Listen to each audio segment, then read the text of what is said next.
Bonjour à tous, j'espère que vous allez bien. Aujourd'hui on se retrouve pour la quatrième partie du résumé du roman Jurassic Park de Michael Crichton. Et donc ne perdons pas plus de temps et commençons. L'équipe d'approbation qui se rendait au Safari Lodge est bloquée au milieu de la route en raison de la panne de courant. Tim regarde autour de lui et découvre qu'ils sont juste à côté de l'enclos des T-Rex. Et alors qu'ils attendent que quelque chose se produise pour sortir de cette situation dans laquelle ils se trouvent, un jeune T-Rex sort de l'enclos et passe entre les véhicules. Avec tout le groupe alerté, Lex surveille la clôture de l'enclos des T-Rex pour trouver Rexy, le tyrannosaure adulte, de l'autre côté. Régis, en voyant le T-Rex, a très peur, lui et son groupe, en voyant les dégâts causés par les attaques du dinosaure. À cause de sa peur, Régis abandonne son véhicule, laissant les enfants effrayés avec Lex prise de panique, qui ignore Tim, lui disant de refermer la porte ouverte par Régis. Tim, exaspéré, le fait lui-même. Mais cependant, Rexy détruit la clôture avec ses pattes et est maintenant libre. Pour le protéger lui et sa sœur, Tim conseille à Lex de verrouiller les portes de la voiture, de se baisser au milieu et de se taire. Alan donne également aux enfants des conseils similaires à la radio. Rexy s'approche de la voiture de Tim et Lex et regarde à l'intérieur de la porte que Tim a fermée avant de disparaître apparemment. Les Murphy lèvent les yeux en pensant qu'elle est partie, mais tout à coup, Rexy réapparaît en se cognant la tête à travers le capot de la voiture. Elle continue à le faire une autre fois avant de passer à d'autres zones du véhicule pour attaquer, poussant finalement le véhicule des Murphy dans la forêt environnante. Satisfaite, Rexy se tourna vers le véhicule d'Alan Grant et de Ian Malcolm. Sans autre moyen d'éviter l'arrivée du dinosaure, Ian sort de la voiture et tente de s'enfuir. Mais Rexy le remarque et le jette en l'air, le tuant presque. Alan tente de faire comme le docteur Malcolm, mais comme Ian, le dinosaure le remarque. Cependant, Alan découvre que le tyrannosaure chasse par mouvement. Il devient donc alors complètement immobile. Mais malgré le succès de sa tactique sur le T-Rex, Grant est projeté dans les airs lorsque Rexy renverse le véhicule. Le docteur Jerry Harding, le docteur Ellie Sattler et Donald Gennaro quittent l'enclos des stégosaures lorsqu'ils tombent sur un arbre écrasé au milieu de la route.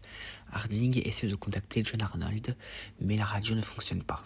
Ne pouvant pas contourner l'arbre, ils firent demi-tour et empruntèrent la route de maintenance. 5 minutes après, Arnold a dit aux gardes de chercher Dennis Nedry dans le centre des visiteurs. Robert Muldoon s'approche d'Arnold pour lui dire qu'une des jeeps a disparu.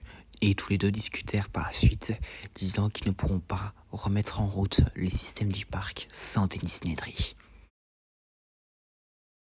Après avoir volé les précieux embryons d'Ingen, Nedry traversa le parc pour se rendre au quai Est, où Lewis Dodson avait envoyé un bateau.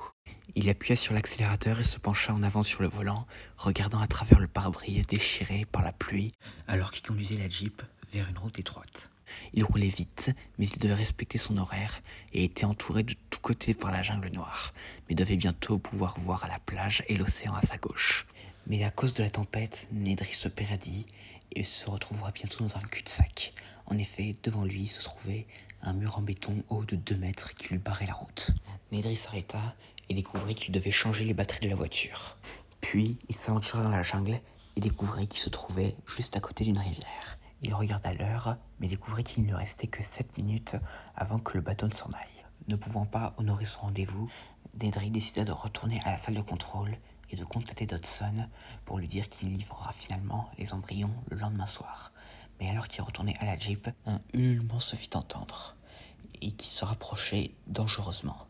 Nedry, pris de panique, s'accéléra le pas et découvrit que l'animal en question était juste à côté de la Jeep. Le dinosaure était haut de 3 mètres, jaune recouvert de taches noires et d'une double crête rouge en V, un dilophosaure. Nedry attendit de voir si le dinosaure comptait l'attaquer, mais soudain le dilophosaure cracha une boule de liquide noir sur le cou du programmeur et sur son torse. Dégoûté, Nedry s'essuya, mais sa main ainsi que son cou commencèrent à le piquer. Nedry décida de rentrer dans la voiture, mais quand il se retournit pour voir, le dilophosaure lui cracha dans les yeux, l'aveuglant. Nedry, ne pouvant plus rien voir et ne pouvant pas ainsi voir le dinosaure arriver, agita ses mains dans tous les sens, espérant pouvoir repousser l'attaque du dinosaure. Mais soudain, Nedry sentit une douleur au ventre, et alors qu'il s'effondra, il sentit une masse dense et glissante, chaude. Et avec horreur, Nedry découvrit qu'il tenait en réalité entre ses mains ses propres intestins. Nedry s'effondra par la suite et sentit cette fois-ci une nouvelle douleur à la tête. Le Dilophosaure le tenait entre ses mâchoires. Sentant que sa vie arrivait à son terme, Nedry fit un dernier souhait, que tout se termine rapidement, avant que le Dilophosaure ne le dévore. Henry Wu et John Hammond terminent leur dîner au bungalow de Hammond. Bien que Wu veuille examiner les données sur les dinosaures pour voir s'ils se reproduisent réellement, comme le croit le Dr Grant, le Dr Wu remarque que le moniteur vidéo du bungalow est hors ligne. Alors Hammond vérifie les téléphones uniquement pour les trouver également. Henry propose d'aller à la salle de contrôle pour découvrir la cause, mais Hammond lui dit que tout est sous contrôle et qu'ils seront alertés en cas de problème. Après avoir reçu leur dessert, Hammond parle à Henry de ses plus grandes peurs pour le parc, mourir avant son ouverture. Il raconte aussi comment le but initial d'InGen était la liberté de l'intervention gouvernementale et ses plans pour construire Jurassic Park dans d'autres pays. À la salle de contrôle, Robert Muldoon et John Arnold sont approchés par un garde de sécurité qui leur dit que Dennis Nedry a disparu, mais un autre nommé Jimmy a vu Nedry entrer dans le garage il y a 10-15 minutes. Pendant ce temps, Jerry Harding, Ellie Sattler et Donald Gennaro voient un troupeau d'apatosaures traverser la route vers laquelle Sattler et Gennaro sont étonnés de l'intrépidité des sauropodes. Tim Murphy reprend conscience, bien qu'étourdi et souffrant de maux de tête, après que Rexy ait renversé son véhicule. Il découvrit que le véhicule était coincé dans les branches d'un arbre de 20 pieds de haut et commençait à tomber tout doucement. Il essaya de trouver un moyen de s'échapper, il réussit à ouvrir une porte, mais tombe sur une branche plus bas, alors que la voiture tombe véritablement. Pendant ce temps, il aperçoit le stégosaure qui était autrefois malade s'approcher, mais réussit à l'éloigner et part ensuite à la recherche de sa sœur. Tim retrouve sa sœur dans un tuyau de drainage sous la route avant d'être rejoint par le Dr Grant. Parallèlement, Ed Regis se cache entre des rochers.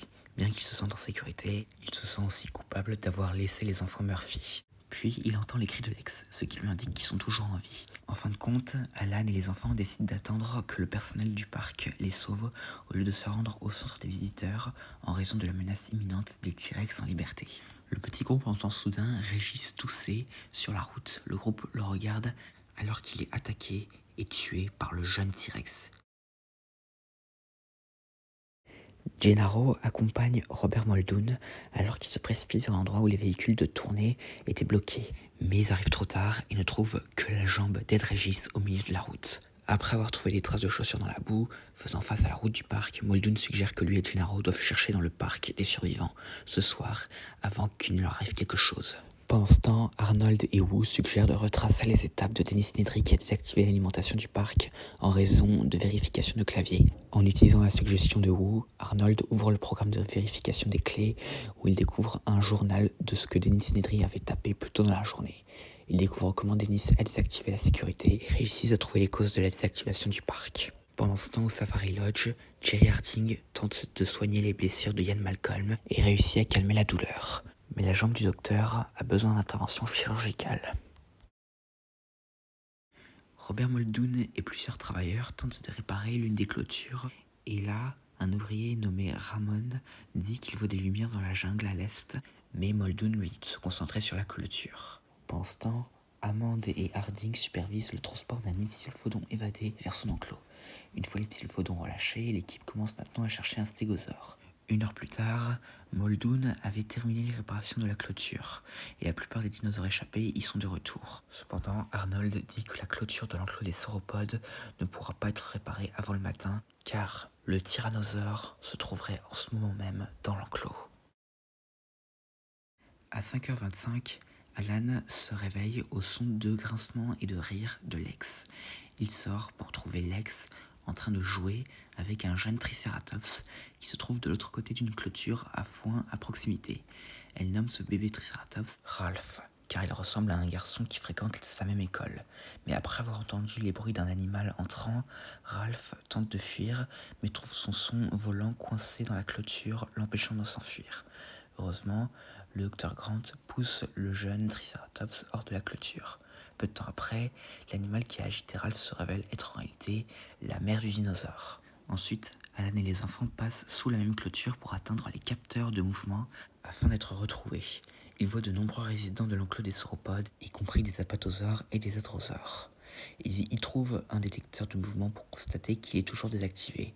Alors ils en recherchent un autre qui fonctionne. Pendant leur recherche, ils voient un des T-Rex attaquer un troupeau d'hadrosaures, obligeant Alan et les enfants à courir en sécurité. Dans la salle de contrôle, John Arnold redémarre le courant. Gennaro tente de tester les lignes téléphoniques, mais il s'arrête à mi-chemin lorsqu'il voit le motif des hadrosaures sur la carte de l'enclos des sauropodes. Le petit groupe tente d'échapper à la bousculade et aperçoivent le T-Rex dévorer un des hadrosaures. Et Gennaro et Arnold sont également témoins de la scène. Alan aperçoit une femelle Maiasaura et découvre que cette dernière a une mauvaise vue et un mauvais odorat, et qu'elle ne réagit qu'au son. Finalement, quand Alan et les enfants s'approchent, le Maiasaura s'enfuit et il découvre qu'il ne réagit qu'au mouvement, comme le tyrannosaure.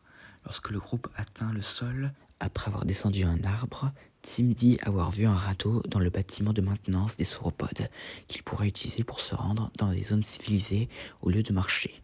Alors il décide de retourner vers le bâtiment. Dans la salle de contrôle, Arnold recherche la Jeep utilisée par Dennis Nedry contenant le lance-roquette de Robert Muldoon, mais il interrompt sa recherche lorsqu'il reçoit un appel de Hammond. Le docteur Grant recherche dans le bâtiment de maintenance des sauropodes un radeau qui n'aboutit qu'en vain, et que Tim a supposé qu'il se trouvait à l'intérieur du bâtiment parce qu'il avait une grande paire de rames. Cependant, il trouve une carte montrant un lagon qui se rétrécit en une rivière se tend vers le nord, traversant la volière du parc et enfin le pavillon des visiteurs. Il trouve également une route cachée qui mène à un quai et à un bâtiment de maintenance de stockage de radeaux au lagon. Tim trouve également un pistolet tranquillisant qu'il décide de garder. Grant et les enfants marchent jusqu'au quai, cependant, ils trouvent Rexy au bord du quai avec sa mise à mort. Mais pour leur chance, elle dort. Alors, Alan dit aux enfants de rester où ils sont pendant qu'il va chercher les radeaux sans déranger le T-Rex, bien qu'il ait presque réveillé Rexy lorsqu'il a gonflé le radeau. Le docteur Grant et les enfants réussissent à monter dedans, mais Lex se mit à tousser à cause d'un chatouillement dans la gorge. La toux réveille Rexy qui poursuit ensuite le radeau, attaquant violemment la moto marine. N'ayant aucun moyen de s'occuper du T-Rex, Alan utilise le pistolet tranquillisant que Tim a trouvé, tirant sur le dinosaure dans la joue, avec très peu d'effet. Mais Rexy met fin à la poursuite en entendant les appels du jeune T-Rex après que ce dernier ait tué un sauropode sur le rivage. Alors, Rexy décide alors de chasser le jeune. Avec le T-Rex maintenant parti, le radeau dérive vers le nord. Le docteur Grant s'endort, fatigué du conflit sur l'eau. Et c'est là que s'arrête la 4e itération du roman Jurassic Park. Alors comme on peut voir, il y a pas mal de scènes dans le roman qui n'ont pas été utilisées dans le film, mais qui seront utilisées dans la saga. Alors déjà comme par exemple la scène de la course-poursuite entre Rexy et les héros sur un radeau qui sera la source d'inspiration de la dernière scène du Spinosaure dans Jurassic Park 3. Et donc, et aussi pour les scènes du film qui ont été adaptées à l'écran, on peut voir que dans le roman, ces dernières sont un peu plus terrifiantes. Déjà parce que le T-Rex est beaucoup plus menaçant, enfin les deux T-Rex, parce qu'il y en a deux dans le roman, un adulte et un jeune.